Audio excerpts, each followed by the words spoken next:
বাংলাদেশ বোলাররা দারুণ সময় পার করছেন, সেটা স্পিনার হোক অথবা পেসাররা হোক।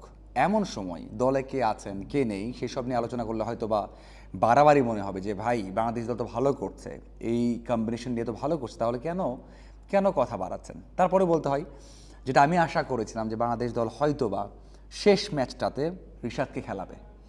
রিশাদ হোসেন বাংলাদেশের লেগ স্পিনার এবং সবচেয়ে বড় বিষয় হচ্ছে তাকে আমরা তো দলে রাখবই এবং খেলবেন। সেটা হয়তো উইকেট কন্ডিশন বিবেচনা করে। আমি এর আগেও বলেছিলাম যে শেষ ম্যাচটা মানে অস্ট্রেলিয়াকে সিরিজে হারানো গেছে, হোয়াইট ওয়াশও করতে হবে, তবে কম্বিনেশন ঠিক করে কীভাবে ভালো করা যায় সেটা একটা পথ বের করতে হবে। দেখুন, সোহান ছিল বাইরে, শরীফুল ছিল বাইরে, সেখানে রিশাদ ছিল বাইরে এবং শেখ মাহাদি সবশেষ ইনক্লুড হয়েছে। তো সাইফ তো একটা ম্যাচ খেলেছে, ম্যাচ পায়নি রিশাদ, সোহান এবং শরীফুল।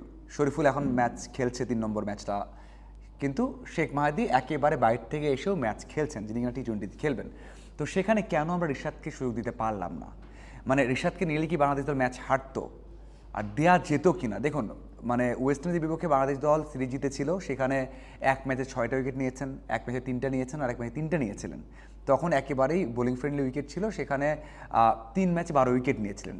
তবে এই বছর মানে ওই বছরের 3টে ম্যাচ শেষে এই বছরের ম্যাচগুলোতে আপনি হয়তো বা সেটা খুঁজে পাবেন না, মানে ওই রকম ধারাবাহিক ওই রকম বেশি উইকেট নিয়েছেন তেমনটা হবে না, কারণ উইকেটটা অনেকটাই ব্যাটিং ফ্রেন্ডলি হয়েছে এবং স্পোর্টিং উইকেট হয়েছে, যেখানে রিশাদকে নিয়ে একটা ঝুঁকিরও হয়ে দাঁড়ায়। কারণ রান দেবেন, কিছু ওভার খারাপ করলে, লাইন লেন ঠিক না থাকলে হয়তো বা অনেক বেশি রান দিতে পারেন, যেটা এর আগে অনেকবার হয়েছে। আমি নিজেও বলেছি যে রিশাদকে 3টে ম্যাচ খেলানোর ঝুঁকির, 3টা ম্যাচ না খেলানো, শেষ ম্যাচটাতেও কি খেলানো যেত না?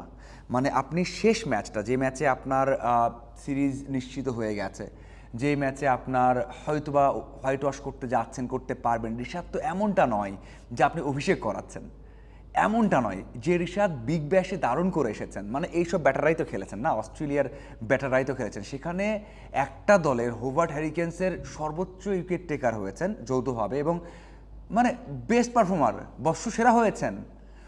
যখন তারা এসেছেন আলোচনা হচ্ছিল রিশাদ সবগুলো ম্যাচ খেলবেন, রিশাদ ভয়ঙ্কর, মানে কোশ্চিন করা হয়েছিল রিশাদ এবং রানাকে নিয়ে, সেই রিশাদ একটা ম্যাচও পেলেন না। মানে রিশাদকে নিয়ে তারা কথা বলেছেন, বাংলাদেশ দলের প্লেয়াররা কথা বলেছেন, সেই রিশাদ ম্যাচও পেলেন না। আমার মনে হয় এটা ঠিক হয়নি। হ্যাঁ, আপনি শুরু করেছি যেভাবে, আপনি বলতে পারেন যে ভাই ভালো করছে, ভাই কেন কথা বাড়াচ্ছেন, তর্ক তৈরি করছেন। আমার মনে হয় যে এই যে নেক্সট ম্যাচ যখন খেলবে রিশাদ, দেশে বাইরে যেখানে খেলুক না কেন, একটা ইম্প্যাক্ট ফেলা বা আত্মবিশ্বাস রাখা সেটা তো দরকার না?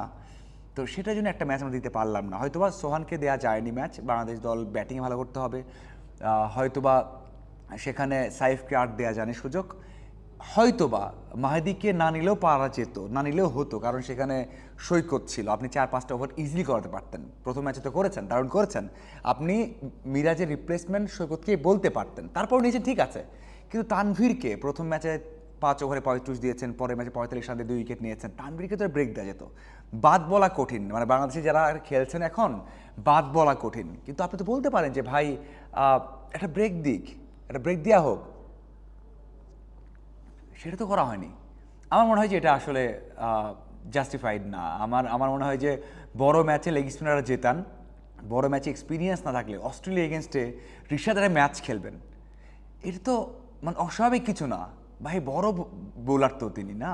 হ্যাঁ, রান দিতেন, হয় কন্ডিশন একটু খারাপ হতে পারতো, রান দিয়েছেন, তারপরেও তো মানে এই রিশাদ যখন বড় ম্যাচে বড় পারফর্ম করে এসেছেন, তাকে তো অস্ট্রেলিয়া এগেনস্টে ম্যাচ দিব আমরা, দিব না? মানে প্রত্যেকটা ওয়ার্ল্ড কাপের সময় কথা হয় যে একটা লেগ স্পিনার খুব করে দরকার, যে লেগ স্পিনার বড় অবদান রাখতে পারবে, কিন্তু আমরা সেই সুযোগটা দিতে পারলাম না। এখন মনে হয় যে তাকে কি আমরা নেক্সট ওডিআই T20 তো খেলবেনই, কিন্তু ওডিআইতে জিম্বাবুয়েতে বা এরপরে ইন্ডিয়ার এগেনস্টে, তারপর সাউথ আফ্রিকার এগেনস্টে দিতে পারবো সুযোগ, নাকি আবারও এমনটাই হবে দলে শুধু ক্যারি করা হবে? আমার মনে হয় যে সুযোগ দেওয়া উচিত।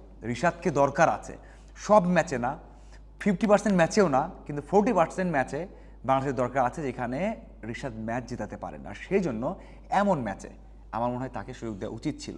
আপনাদের কী মনে হয় অবশ্যই জানাবেন। ধন্যবাদ সবাইকে।